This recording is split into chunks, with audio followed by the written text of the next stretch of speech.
Eu sou o Thiago Luiz de Russo, professor do Departamento de Fisioterapia da UFSCar e coordenador do Laboratório de Pesquisa em Fisioterapia Neurológica. O nosso laboratório ele desenvolve inúmeras pesquisas na área de reabilitação física, principalmente voltada a pacientes com afecções neurológicas.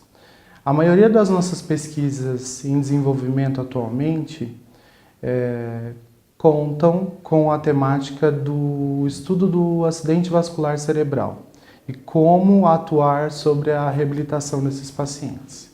Existem duas linhas principais, uma com trabalhos experimentais em animais e outra com estudos sendo desenvolvidos em seres humanos. O interessante é que nós, com esses modelos, tentamos verificar de uma forma controlada a eficácia de terapias que a gente usa na prática.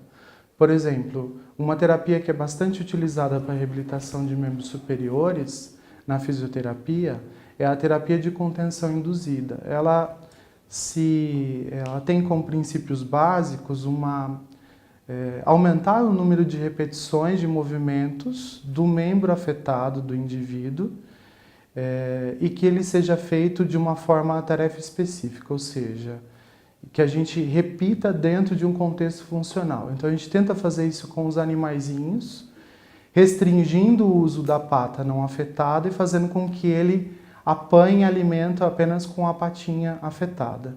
Isso ao longo do tempo ajuda na recuperação dessa pata. E assim a gente pode estudar em detalhe os mecanismos que atuam para que essa recuperação funcional ocorra em nível molecular e morfológico.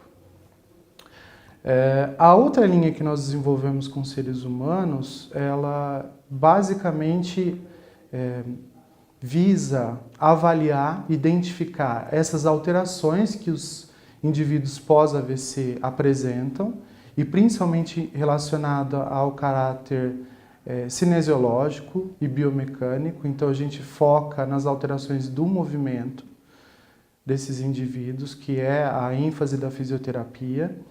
E para isso nós temos uma série de recursos dentro do departamento de fisioterapia. E a gente, nesse sentido, consegue então descrever de forma quantitativa as características do movimento em uma dada ação que a gente pode estipular, como por exemplo, durante o paciente caminhando, durante o paciente realizando um movimento de alcance e etc.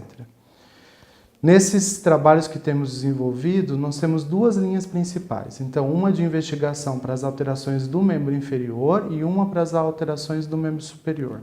No membro inferior, nós temos investigado atualmente os efeitos do uso do gelo para as alterações de desempenho muscular e musculatura espástica desses indivíduos durante a marcha.